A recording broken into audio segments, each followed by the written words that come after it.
আসসালামু আলাইকুম। এটিএন বাংলা সংবাদে আপনাদের সবাইকে স্বাগত জানাচ্ছি। আমি ফিরোজ তোহা। শুরুতে বিআরবি কেবলস সংবাদ শিরোনাম। অসাম্প্রদায়িক চেতনায় দেশকে গড়ে তুলতে বিশ্বে দৃষ্টান্ত স্থাপন করেছে বাংলাদেশ, বললেন প্রধানমন্ত্রী। পার্বত্য এলাকায় শান্তি বজায় রাখার উপর গুরুত্ব আরোপ। কাল সন্ধ্যায় বাংলাদেশের উপকূল অতিক্রম করতে পারে ঘূর্ণিঝড় রিমাল। ১৩০ কিলোমিটার বেগে আঘাত হানতে পারে, মোকাবেলায় বিশেষ প্রস্তুতি দুর্যোগ মন্ত্রণালয়ের। মানি লন্ডারিং এর অভিযোগ দেরিতে আসায় অপরাধীদের বিরুদ্ধে ব্যবস্থা নিতে বেগ পেতে হচ্ছে, বললেন দুদক চেয়ারম্যান।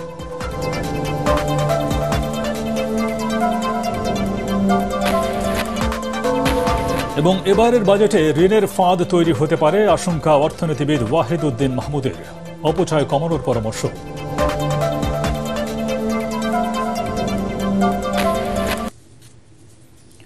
শুনছিলেন বিআরবি কেবলস সংবাদ শিরোনাম। এবারে বিস্তারিত সংবাদ। ধর্মনিরপেক্ষতা মানে ধর্মহীনতা নয়, সকল ধর্মের মানুষ স্বাধীনভাবে নিজ ধর্ম পালন করবে, সেটাই ধর্মনিরপেক্ষতা বলে জানিয়েছেন প্রধানমন্ত্রী শেখ হাসিনা।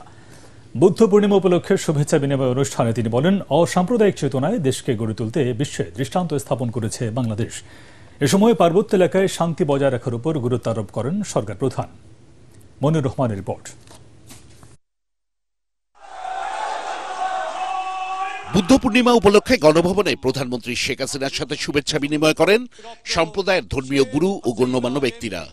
এ সময় প্রধানমন্ত্রী বলেন, সকল ধর্মের উন্নয়নে কাজ করছে তার সরকার। জানান, বঙ্গবন্ধুকে হত্যার মধ্য দিয়ে ধর্মীয় উন্মাদনা সৃষ্টি করে বাংলাদেশকে বিপদে নেওয়ার চেষ্টা করেছিল ৭৫-এর খুনিরা। এখানে কোনো ধর্ম বর্ণ বলে কোনো কথা নেই। আমরা মানুষের জন্য কাজ করি, মানুষের সার্বিক উন্নয়ন, আর্থিক সামাজিক উন্নয়নের জন্য আমরা কাজ করি। পার্বত্য চট্টগ্রামে প্রায় ২০ বছর একটা অশান্ত পরিবেশ ছিল। আমরা সরকার গঠন করার পর অতি দ্রুত সেখানে শান্তি ফিরিয়ে আনি এবং ১৮০০ অস্ত্রধারী আমার হাতে অস্ত্র সমর্পণ করে এবং তাদের জীবন জীবিকার ব্যবস্থা করে দিই। ৬৪,০০০ শরণার্থী ফিরিয়ে আনে, তাদেরকে আমরা পুনর্বাসন করে দিই। আমরা চাই যে সেখানেও একটা শান্তিপূর্ণ পরিবেশ সবসময় যেন বজায় থাকে। ভিন্ন ধর্মের মানুষদের নিয়ে চলা বাংলাদেশে ধর্মবর্ণের কোনো বিভেদ নেই বলে জানান প্রধানমন্ত্রী। যে কোনো উৎসবে রয়েছে সকল ধর্মের মানুষের অংশগ্রহণ। আমরা যখন ৯৩ সালে পহেলা বৈশাখ শুধু না, আমরা নতুন শতাব্দীতে পদার্পণ করব, আমরা এটা প্রোগ্রাম নিলাম, জাতীয় কমিটিও করলাম কবি সুফি কামালের নেতৃত্বে। খালেদা জিয়া তখন ক্ষমতায়, আমাদের করতে দেবে না, কারণ বাংলা নববর্ষ উদযাপন করা নাকি হিন্দু আনি,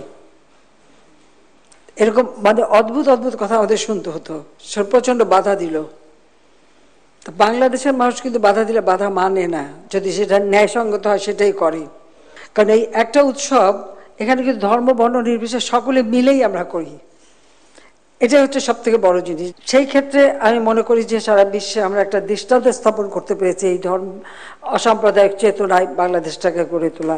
এখানে অনেকে আবার চেষ্টা করে বাংলাদেশে ভিন্ন পথে নিতে, কিন্তু সেটা নিতে পারবে না। অনুষ্ঠানে মুক্তিযুদ্ধের চেতনায় দেশকে এগিয়ে নিয়ে যাবার প্রত্যয় ব্যক্ত করেন প্রধানমন্ত্রী শেখ হাসিনা।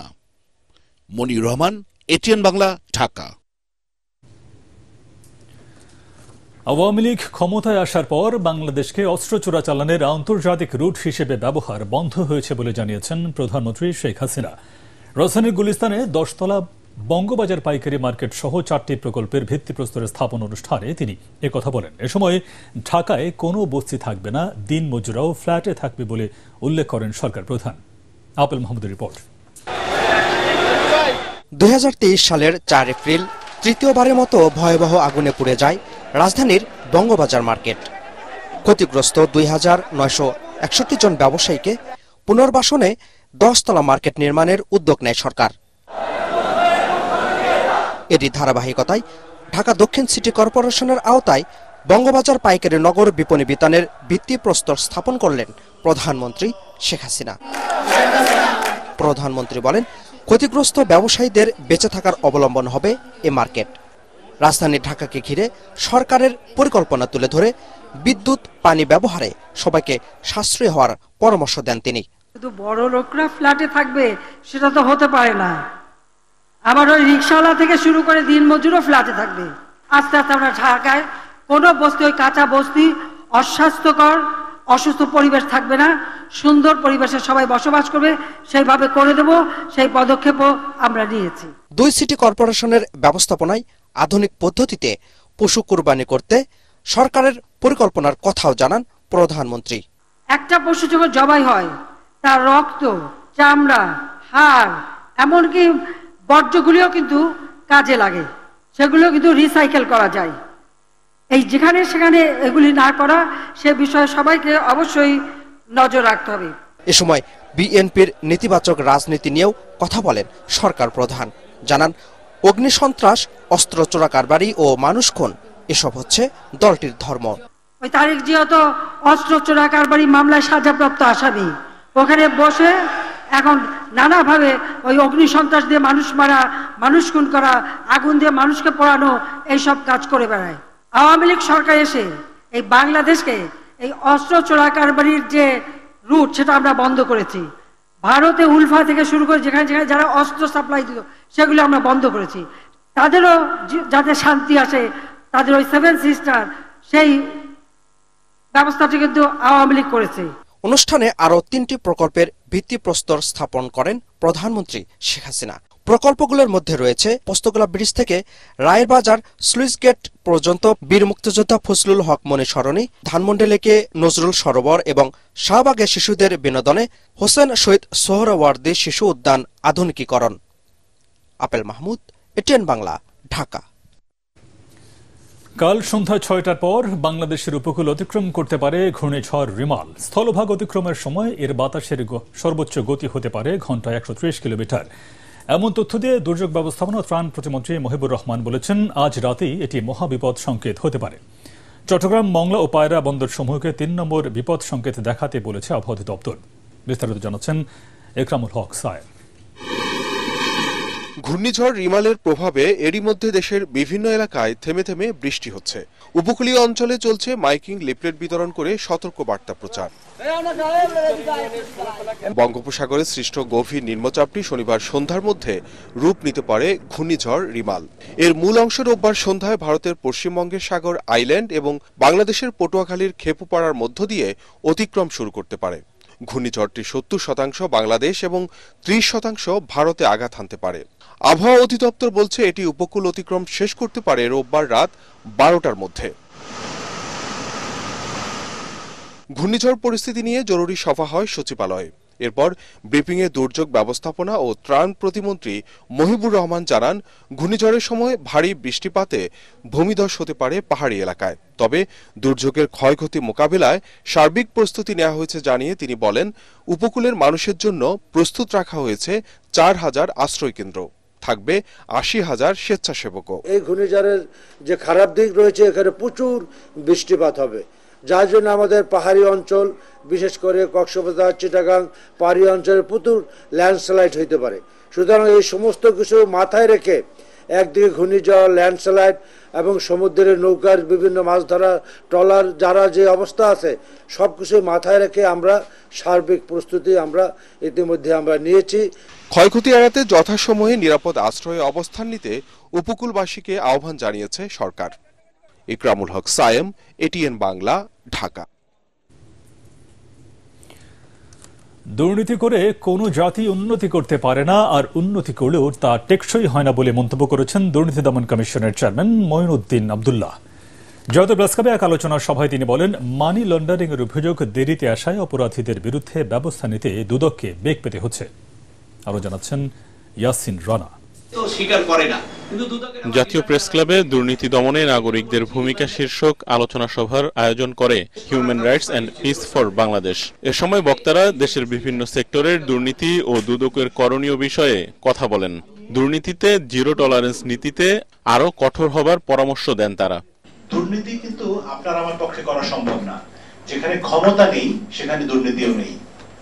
একটা মজার ব্যাপার দেখেন যে বাংলাদেশে ক্ষমতা বদলের সঙ্গে সঙ্গে দুর্নীতিবাজদের তালিকা বদল হয়ে যায়। এই মিডিয়া রিপোর্টটা নিয়ে যদি দুদক কাজ করে, অনুসন্ধানে দিয়ে দেয় সরাসরি, প্রত্যেকটা ক্ষেত্রে কিন্তু দুদক দেখবেন যে দুর্নীতিবাদদের অনেক ধরতে পারবে। দুর্নীতি দমন কমিশনের চেয়ারম্যান মঈনুদ্দিন আব্দুল্লাহ বলেন, দুর্নীতি বলতে শুধু সরকারি কর্মকর্তা কর্মচারীদের ফোকাস করা হয়। এই সুযোগে অন্য পেশার মানুষও দুর্নীতি করে। মানি লন্ডারিং এর বিষয়ে তিনি বলেন, বাংলাদেশ ব্যাংকের নজর এড়িয়ে কিভাবে টাকা পাচার হয়, যেখানে $10,000 নিতে হলে তাদের অনুমতি লাগে। বাংলাদেশ ব্যাংকে আপনি জানতো একটা টাকা পাঠানোর জন্য, আপনার চিকিৎসার জন্য $10,000 নিয়ে জানতো, বাংলাদেশ ব্যাংকের পারমিশন ছাড়া পারবেন? তো এগুলি যায় কিভাবে? এই যে মন্দ লোন যে হয়, ব্যাড লোন যেগুলি হয়, বাংলাদেশ ব্যাংকের বা বিভিন্ন দপ্তরের অডিটিং সিস্টেম আছে না, তারা তো অডিট করে, যেগুলি লোন দেওয়া হয় অডিট করে। কোথাও আসে যখন খেলাপি হয়ে যায় তখন জানা যায়। দুর্নীতিগ্রস্ত জাতি কখনো উন্নতি করতে পারে না বলেও মন্তব্য করেন তিনি। দুর্নীতি রেখে দেশের উন্নয়ন করা সম্ভব না, এবং উন্নয়ন হলেও এটা টেকসই হবে না। দুর্নীতি প্রতিরোধে প্রত্যেক নাগরিককে সচেতন হতে হবে জানিয়ে দুদক চেয়ারম্যান বলেন, পরিবার থেকেই দুর্নীতির বিরুদ্ধে শিক্ষা দিতে হবে। ইয়াসিন রানা, এটিএন বাংলা, ঢাকা। চলমান অর্থনৈতিক সংকটে আসছে বাজেটে ঋণের ফাঁদ তৈরি হতে পারে বলে আশঙ্কা প্রকাশ করেছেন বিশিষ্ট অর্থনীতিবিদ ওয়াহিদ উদ্দিন মাহমুদ। তার মতে আর্থিক নীতি পরিবর্তন না হলে সংকট আরও বাড়বে।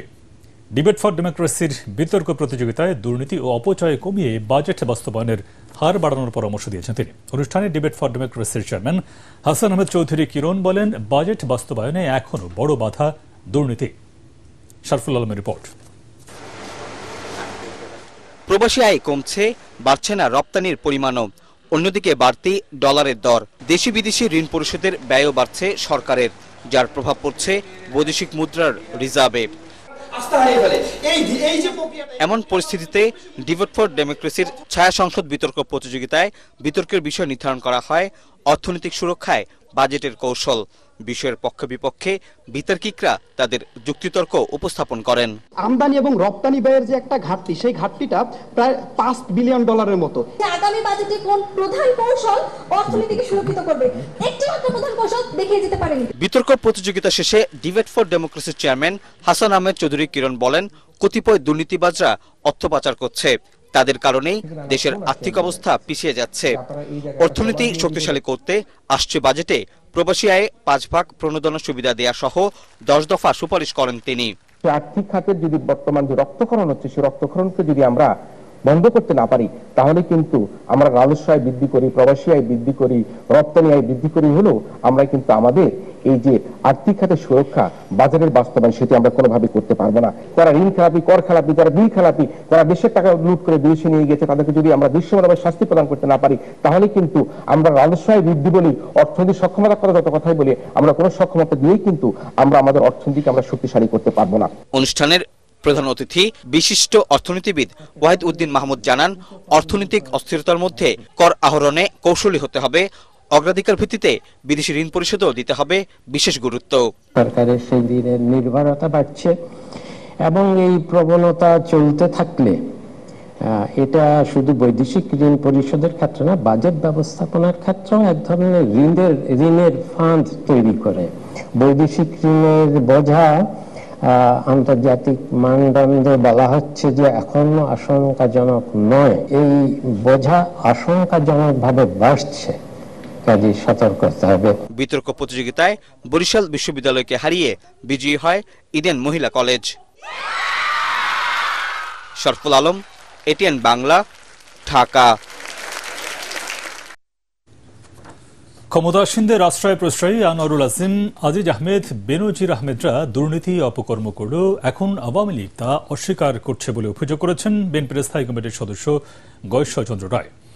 ঢাকা রিপোর্টার্স ইউনিটি মিলনায়তনে জয়াতু কবি কাজী নজরুল ইসলামের জন্মবার্ষিকী উপলক্ষে জাসাস আয়োজিত আলোচনা সভায় তিনি অভিযোগ করেন, সাবেক সেনা ও পুলিশ প্রধানের বিরুদ্ধে দুর্নীতি, বিদেশে অঢেল সম্পদ গড়ে তোলার অভিযোগ এলেও সরকার তাদের বিরুদ্ধে ব্যবস্থা নেবে না বলে দাবি করেন তিনি।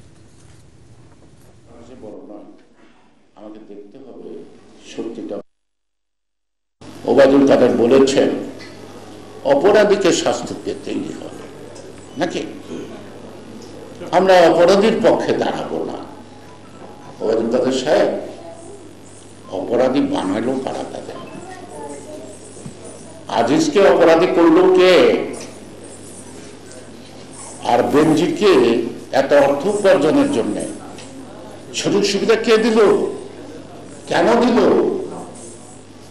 এই যে বিনা ভোটে নির্বাচন। প্রাণী সম্পদ অধিদপ্তরের সহযোগিতায় বিভিন্ন কর্পোরেট কোম্পানি এবং তেজগাঁও ডিম সমিতির কারসাজির জন্যই ডিমের বাজার অস্থির হয়ে ওঠে বলে অভিযোগ করেছে বাংলাদেশ পোল্ট্রি অ্যাসোসিয়েশন। সংগঠনটির সভাপতি জানান, ডিমের দাম কম নির্ধারণ করে প্রথমে মজুদ ও পরে বেশি দামে ডিম বিক্রি করে এই সিন্ডিকেট। এতে ক্ষতিগ্রস্ত হচ্ছেন প্রান্তিক খামারিরা। বিস্তারিত খায়রুল ইসলামের রিপোর্টে। প্রতিদিন দেশে ডিমের চাহিদা 4 কোটি থাকলেও উৎপাদন 4.5 কোটি। তবুও কৃত্রিম সংকট দেখিয়ে বেশি দামে বিক্রি করে ক্রেতার কাছ থেকে কোটি কোটি টাকা হাতিয়ে নিচ্ছে ডিম সিন্ডিকেট। আর বাজারের এই অস্থিরতার জন্য তেজগাঁও ডিম সমিতিকে দায়ী করছে বাংলাদেশ পোল্ট্রি অ্যাসোসিয়েশন।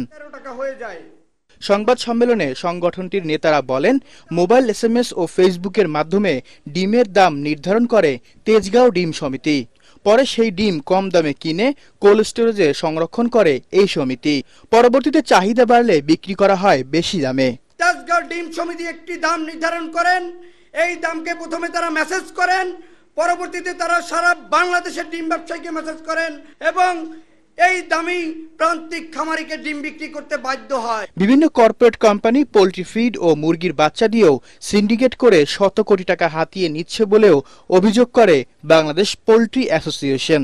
প্রাণী সম্পদ অবহেলার কারণে কর্পোরেট গ্রুপগুলো সুযোগ নিচ্ছে। 30 টাকা উৎপাদন খরচের মুরগির বাচ্চার দাম 120 টাকায় কিনতে হচ্ছে আমাদের। শুধুমাত্র গত 1 মাসে খামারিদের 360 কোটি টাকার লোকসান হয়েছে বলেও জানায় পোল্ট্রি নিয়ে কাজ করা এই সংগঠনের নেতারা। খায়রুল ইসলাম, ATN বাংলা, ঢাকা। আল আরাফা ইসলামী ব্যাংক অর্থ সংবাদ।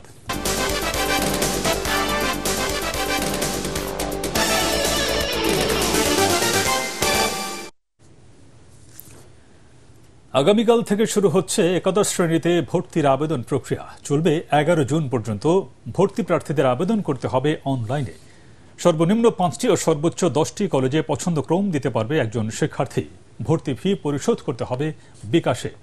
প্রতিবারের মতো একাদশ শ্রেণীর ভর্তি ফি পেমেন্ট করুন বিকাশ পেমেন্টের মাধ্যমে। মিজান শাহজাহানের রিপোর্ট। SSC ও সমমানের পরীক্ষার ফলাফল প্রকাশের পর এবার ভর্তি যুদ্ধে অবতীর্ণ হতে যাচ্ছে পাশ করা শিক্ষার্থীরা। সবার লক্ষ্য ভালো কলেজ। সনাতন পদ্ধতিতে এক এক কলেজের জন্য আলাদা আবেদন ফর্ম জমা দিতে হতো। ডিজিটাল বাংলাদেশে বিড়ম্বনা কমেছে। সর্বনিম্ন 5টি ও সর্বোচ্চ 10টি কলেজের পছন্দ দিয়ে আজ দিবাগত রাত 12:01 থেকে অনলাইনে আবেদন করতে পারবে ভর্তি প্রার্থীরা।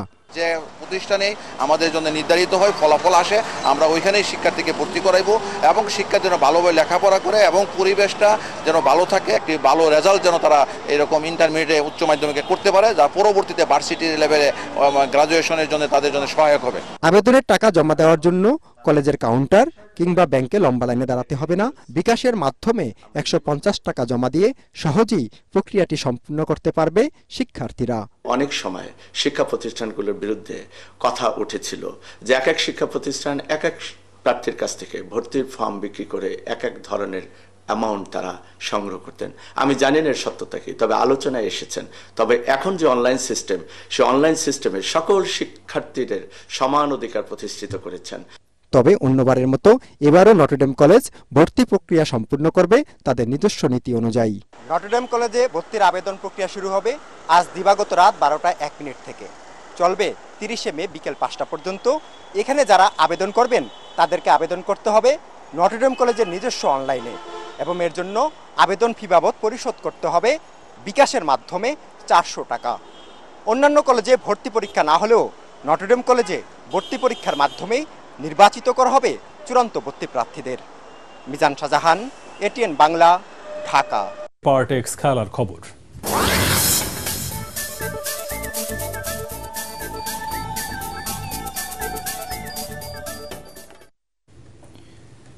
যুক্তরাষ্ট্রের কাছে বাংলাদেশ দলের সিরিজ হারাকে দুঃখজনক ও হতাশার বললেন জাতীয় দলের প্রধান নির্বাচক গাজী আশরাফ হোসেন লিপু।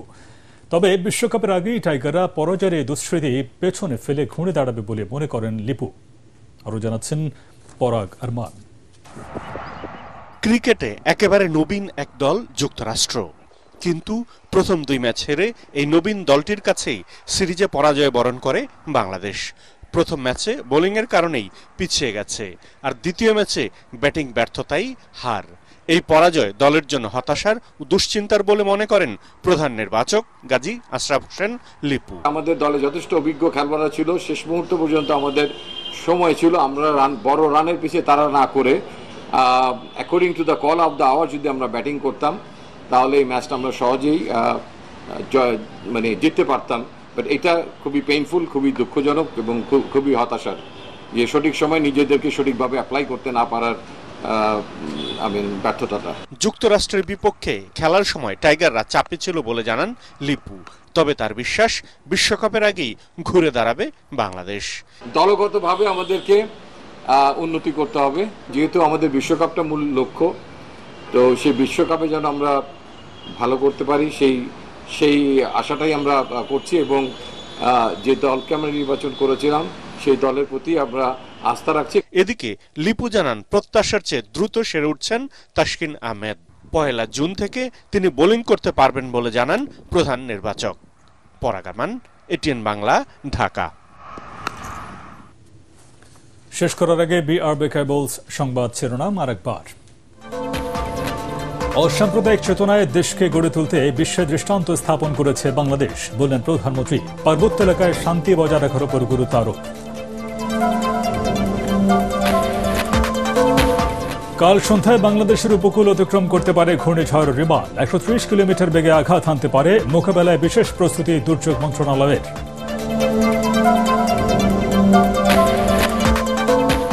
মানি লন্ডারিং এর অভিযোগ দেরিতে আসায় অপরাধীদের বিরুদ্ধে ব্যবস্থা নিতে বেগ পেতে হচ্ছে, বললেন দুদক চেয়ারম্যান।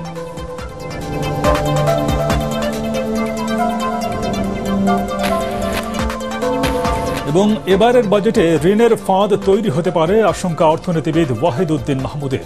অপচয় কমানোর পরামর্শ।